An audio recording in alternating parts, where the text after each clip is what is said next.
Welcome everybody to PAX Unplugged 2023. My name is Dan Munoz. I am the content producer over here at AlchemyRPG.com. I hope you are ready to join us on the floor to check out all the content creators that are on the Alchemy platform and some that are coming to the platform. If you see anybody that you like or if you want to see some stuff on Alchemy, don't forget to leave a comment and let's get ready to jump on the floor. All right, we'll see you there inside.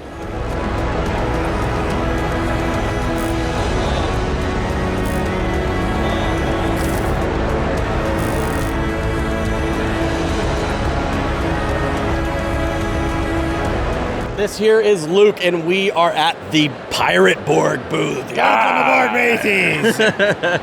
All right, so Pirate Borg, as you know, is another Borg system and in the Borg universe, but very, very unique. So today we're going to talk about some of the things that make Pirate Borg unique and all the things that make it unique even more so on Alchemy. So first off, welcome, Luke. Hi, thanks for having me. Yeah, absolutely. So Pirate Borg, for those that don't know, just give me a 2-second spiel on what it is and how it works. Pirate Borg is a rules-light, grim, dark, art-heavy, rum-infested tabletop RPG. Yeah, basically it's Borg, but you're pirates. Borg, but pirates. Anyways. No, that's Not great. Borg, but pirates. Borg, but you are pirates. I'm leaving that in. So with that entail, though, we have all the assets and everything that you could possibly use in a Borg game implemented in Alchemy already, but there are a few things that we are going to be adding in additionally to Alchemy. What kind of stuff do you have coming up for us? Well, first I want to say I'm really excited about Pirate Borg Enhanced, which was part of the Kickstarter. The animations for that and the music are awesome. It's like the premium way to play Pirate Borg. The only way. Yeah. But coming up next year, I have my next book, which is called The Dark Caribbean. It's a setting book for Pirate Borg, OSC, and 5th edition. And it's going to be lots of islands, lots of island maps, generative tables to use those. And one thing that I'm doing because of Alchemy, on a lot of the spreads where you'd have art, I'm drawing that art with the like kind of background of Alchemy in mind. So where it might just look like art, it's always going to be in a like letterbox format, so we can turn those into scenes for your players to like look at while they're role playing. Yeah, absolutely. And if you've played Pirate Borg on our system, or if you plan on playing on it, the biggest thing that you're going to get out of everything is going to be the immersion aspect of things. With the artwork that Pirate Borg already offers, you're going to have that great pirate aesthetic, but then on top of that, we have the different font styles and everything like that that is mixed in with the already the aesthetic of the book. And then you have the motion graphics, as you were saying before. Yeah. All the stuff there that is moving and all the automations of like the characters and the character sheets, all good to go. I like you've got this guy's animated. Yeah. He's like waving his, it's pretty cool. Yeah. So if you haven't played Pirate Borg on our system, you absolutely need to. Is there anything that stands out to you in the Alchemy way of doing things that Pirate Borg is like perfect for? What do you think? I like that it's immersion first. A lot of the other products out there for playing it like virtual tabletop are a little bit more like rules focused or mechanics focused. Yeah. And Alchemy kind of like gets those things out of the way and lets you just really focus on imagining that you're in the world. Also, Pirate Borg is rules light, and that kind of leans to less battle map play. Yeah. Although it's supported in Alchemy, there's also, I just really love like, when you're in a tavern, it's a more immersive to see like a candle light burning in a tavern side view than it is for a top-down battle map. And Alchemy is designed with that in mind from the ground up. And it's hella deadly. Like, Pirate Borg is deadly. We had an event last night. There was like a mega event with Dwarven Forge, 4 tables. I think it was like 30 players. Yeah. We had a prize for whoever died the most. The guy who died the most died 7 times in 4 hours. Oh my goodness! Now, a lot of people didn't die at all, so it doesn't have to be that way. But he was rolling like 1 or 2 hit points for his new characters. Makes sense. Also, it is deadly, but that's because it's like a level 0 funnel. level 1 funnel at the beginning. It does support campaign play as your guys do survive. Yeah. In fact, unlike Borg, there's no upward limit on hit points. So it can actually be very survivable on a long-term campaign, but you just have to find that one pirate that's lucky enough, just like in reality. And they become the pirate lord. Exactly. That's exactly the idea. And the Dark Caribbean the book is going to be based around that idea of farming through these pirates and then having your guys interact with like famous historical and like fictional NPCs. Oh, sick. I love that. So like you'll be able to run into Blackbeard and Anne Bonny. Ponce de Leon is like a corrupted necrotic tree lich because he drank from the fountain of youth, that kind of stuff. So it's like imagine all those history tropes smashed into a fantasy RPG. Love that. Well, you heard it here on the Pirate Borg booth here at PAX. They have some incredible stuff for you here specifically, but also check it out on Alchemy. We have the enhanced version, which allows you music and motion overlays and automation all up the wazoo. There's a new character generator in there. There's a brand new character. Like I said, it's deadly, so you're going to have to make a new character every once in a while. You can do one-click new characters, which is nice because you don't want to have to roll up every time. Yeah. But you can, like at the beginning of the session. Right, exactly. And that's one of the things that we try to tote is a very unique style of bringing the different aspects of the book to the tabletop scene, or to the virtual tabletop scene. So anyways, thank you so much, Luke, for taking the time out, having a talk with us. Always a pleasure to talk to you. Happy sailing, mateys! And happy sailing. We are here with Nick from Gehenna Gaming. Gehenna Gaming is a horror-based TTRPG company that kind of runs all sorts of horror games, very horror-centric kind of games and everything like that.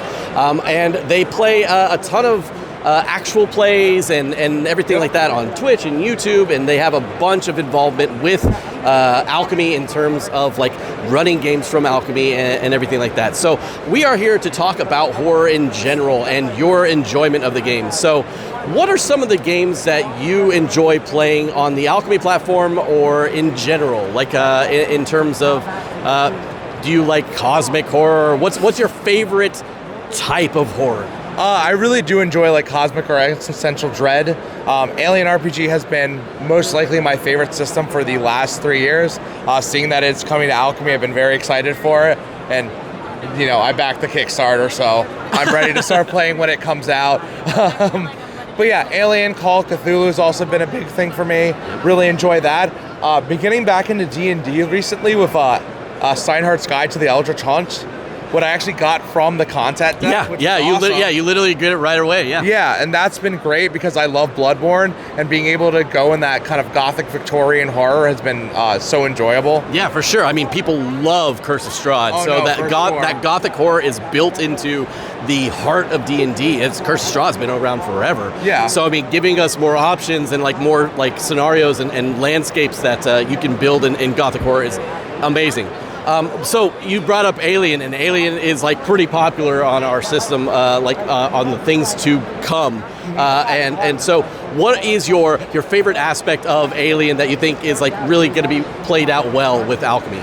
So I think visually, I think the stress dice would be amazing because you do need to designate those dice as different colors or different shapes in order because they are important in tallying differently. And I think in the terms of like seeing that kind of hair and building your pool and seeing when you panic and don't, that to me is like one of the main horrifying mechanics of the game. Like, yes, you're going to expand and die pool. Yes, you're doing better at the roll, but at any point in time, panic's going to kick in and you can all come crashing and tumbling down. Yeah. So I think one of the coolest things in Alchemy is, again, the immersive experience of being in the game. Of course. And I don't think if you're playing on a game that's more tactical with like the maps and everything like that, and it's just the map, the one thing that Alchemy does great is we have those scenes that you can literally change on the fly, and you can not have a battle map up and get this, the motion graphics will pop up, and like, let's say for instance, you're inside of a ship and you can have a very, like a low droning noise of the engine going on, and with as the ambience, yes. The ambience and everything like that gets immediately thrown at you, and it takes some responsibility off of the DM to build that scene. Because if you start with just a map, then it's up to the GM to then build that scene and build the immersion. When you jump into an Alchemy scene, you're immediately thrown into that situation or location that you might be in. And that to me, especially with Alien, but all kinds of horror games that we support, you are thrown into that world without too much effort from the GM's point of view. So, anyways, Gehenna Gaming out here selling all kinds of stuff for like Vampire the Masquerade and everything like that. Vampire also being supported by Alchemy eventually, and everything like that. Vampire is a big thing. Gehenna and everything being connected. It's been it's coded into our origin story. We started out running Vampire games. Vampire Epic Games was like the very first big thing we did. We brought it to conventions, and that's kind of been the state of our success. Saturday Night Vampire from 8 to midnight has always been a staple at PAX since 2019. So that's incredible. All right, and what else do you have kind of coming in the future? I see that this whole background looks pretty killer. What is this? So this is actually our first in-house RPG, Eldritch Automata. It combines the genres of mech and horror together, very much inspired by Neon Genesis Evangelion, Godzilla, Pacific Rim, as you can see, kind of similarities in design. But it is really like kind of our time to reclaim horror and kind of launch something that we think a lot of people will connect and enjoy with, action horror being one of them. I play a lot of horror games. I love a lot of horror games. But jumping right into the face and fighting and taking on the horror is something that I feel like maybe we've been missing in the last couple of years. Yeah, no, I totally agree. I think it looks badass. It's coming to Kickstarter. Thank you. Yeah, it's coming to Kickstarter January 2nd. And very excited. The manuscript is almost completely finished, so upon the ending of the Kickstarter, all backers are going to receive the Ashcan edition and be able to immediately start playing. Incredible. Love that. You guys can see it already. The artwork for it is incredible, but Nick is an incredible creator. You're the one, the kind of the lead behind it, right? Yeah, so this is my baby since I've been writing since 2017. It started off as kind of a project that I would do in my off time. And then about 2 years ago when Free League opened up their license for the Year Zero engine system, that became the point where I said, okay, let me take all this material I've written, let's start to kind of fit it in, because I think this is the perfect system for that.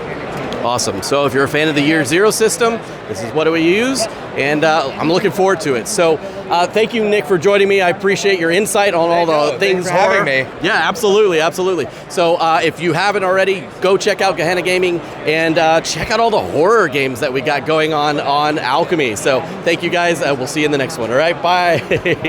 Welcome back, everybody. I'm here with Doug of Free League, the representative here at the con. Doug, welcome, and thanks for joining us. Thanks for having me. Yeah, absolutely. So, Doug, you guys are a major supporter of Alchemy, and you brought a lot of the products that you guys offer to the platform, and we're bringing even more coming in the future. What kind of stuff do you guys have going on at the Free League booth here? Well, we have all sorts of different games that we're selling. We've got Dragonbane, we've got Walking Dead, we've got Alien, Blade Runner, and we're just like introducing a whole bunch of people to a lot of these games that we really love to create content for. Yeah. Speaking of the games that you guys offer, which is a plethora of them, what kind of games do you enjoy playing? Like, what are your favorite types of games in terms of like what you guys offer? Like, what do you think is your favorite? I love Alien. I've always been an Alien, fan. Since I was little. Probably watched it like when I was too little to watch it, but I still loved it. Yeah. But I just love that. It created that whole sci-fi horror genre. So I've been a big fan of that. So when we got that license, and I feel we just nailed that what those movies are going for, and I'm really excited for that. I love Blade Runner as well. See, that's the thing. With Free League, there are so many licensed games that you were able to pick up, and they are some of the best TTRPGs out there, hands down. Thank you. That's very kind. Speaking of Alien, I've seen some of the stuff we're doing for Alien, and the motion graphics that we have for Alien, not to mention the music, the atmosphere that we add to the game. It is going to be the best way to play it. It has an atmosphere that you won't get on any other platform. You get that horror feeling. You have integrated character sheets, dice rolling that matches your system that you're playing and everything. And each one of these games that has a different system, Year Zero or whatever you might be playing, they all will be implemented in Alchemy so that you can play them all, specifically to what that game caters to. So we are adding each one of these things as we go. We have a few already ready to go. We just implemented Vaesen. I love that. That's awesome. That was going to be the second game that I was going to suggest. Vaesen is just so amazing. It's probably our second best seller at this con, and like it just is blown up the last few years. Just like it's such a unique setting, and the art is just so good by Johan. Oh, the art is amazing, and the rule set's really tight and really narrative. I'm really excited to see what y'all are doing with Vaesen on Alchemy. So right now we have Vaesen in the works and in beta and everything like that, but we have like the dice pools that are required to play Vaesen and everything already ready to go, and we are implementing some of these things like the dice pools and all the different aspects and like how to play all these games, so that way you guys can then take those, such as dice pools and maybe a high-low roll, or you know how Dragonbane kind of goes backwards where low is the good. All those aspects, you can then create a custom game of your choice and make your own games using the mechanics of other games. And so System Builder is going to be a big thing coming, and you guys are kind of leading the way, allowing us to build these different systems and implement them so that the users can then take those and build their own things. And I love that because we have a Year Zero OGL that people can kind of modify, the existing rules that we have and kind of create their own systems. So that's a great way if you're thinking about toying with the OGL for Year Zero, you can kind of test run it on Alchemy. I didn't even think about that when you were talking. And Absolutely. That's a great way to do it. We literally have a system to where you can create things, if they're on OGLs and things like that, you can create your own games within Alchemy. Not just games, but your own systems within Alchemy using other individual parts, kind of piecing them together like puzzles. That's very rad. And like I said, because we support so many different systems, you're going to have access to a whole plethora of things. Awesome. Anyways, thank you so much for joining me, Doug. I thank you guys for watching. We're going to go ahead and hit up the next table. But if you're in here, if you're in PAX, or if you're not in PAX, please go check out all of Free League's books. They have a ton of amazing content, including a lot of licensed content, so you can have and play in your favorite universes, whatever that might be. So again, thanks so much, Doug. I appreciate it. Thanks for stopping by. All right, and we'll see you on the next one. Bye, everybody. Hey everybody, we're back with Kendo actually from Kobold Press, the people that are bringing you the Tales of the Valiant and a ton of 5e supplements that they've had in the past. Welcome to the show, Kendo. Hey, thank you for having me. Glad to be here. Yeah. So right now, Alchemy is ingesting and putting in a lot of work to support Kobold Press books and everything like that. So things like the Tome of Beasts and Tales of the Valiant, which is going to be an entirely new system, and everything like that. Care to talk a little bit about what you're excited about with Tales of the Valiant coming out? Yeah, so one of the biggest things that I'm excited about Tales of the Valiant, because, I mean, we know it is built out of the bones of 5th edition. Right? But it's bringing a very different kind of philosophy to those same kind of mechanics and kind of bolstering those as well. Mm-hmm. One of the biggest things that I love is that, like, it is trying to make sure that every player has the options to be the best kind of character that they're trying to make. For example, like, I'm a bard main, personally, if you can tell. Same. I am. Okay, so you're going to love this. I know. Let's do this. So the bard is going to have like a bardic like performance feature that it can do. Gives it like an aura, I think it's like 30 feet or something. And you do different kinds of performances, like one that can heal, one that can buff, one that can damage. Are you giving bards paladin auras? Is that what I'm hearing? I mean, it's not a paladin aura, it's a bardic aura. Right? Yeah, exactly. Because it's specific to the bard. The paladin is going to have its own thing, but it's not going to... One of the biggest things is like making sure that the thing that you are engaging with mechanically feels like the thing that you want to be doing, like, in fiction, right? And like with that bardic aura, you're performing, you're dancing, you're singing, you're acting, whatever that is, and the same bonus action that you're doing to keep that aura going is also sending off bardic inspirations at the same time. Amazing. I love customizing things in general, and the fact that you guys bring a customization and you're bringing changes to like every single thing. Exactly. It's just all change. So I love customization as it begins with, but the fact that every single thing is being able to customize even further than what D&D allows is amazing. speaking of customization, you guys bring a lot to the table when it comes to custom items, custom enemies, custom everything. Everything. I'm talking thousands of different magic items, different spells, different creatures, everything. And all of that, most of it at least, is being put into Alchemy. So if you want, you can buy a pack in the future of Tales of the Valiant, or you could buy a pack of like Creature Codex, whatever it might be. You can have all these things implemented in your game with a single click. Having a giant list of 1,000 different enemies at your hand is going to be extremely beneficial to anybody who wants to really customize their game right off the bat. Not to mention all the motion graphics that you're going to get with all the Tales of the Valiant books and everything that's involved with that. You're going to have access to all of that if we once we do an enhanced version, or you maybe even have different assets from all the different packs that we offer. So, thank you very much for the interview. I know you've got way more to talk about in terms of Tales of the Valiant and also just Kobold Press in the future. We definitely need to get together and have a full-blown conversation at some point, and we get to talk all the things. I would love that. Hey, maybe you can come on a Kobold chat. You heard it here. I'm going to end up on their Kobold chat, right? I'm gonna hold you to that. Yeah, no, serious. All right, now I'm here with Brian, the founder and creator of a book that you may know called Vast Grimm. Something that we've already implemented in the Alchemy database, and we hope that we can add some more stuff coming up. Brian, welcome, man. Hey, thanks for having me. It's so awesome to be here. It's rad to have this vibe in the background. It's so incredible. I love it. Yeah.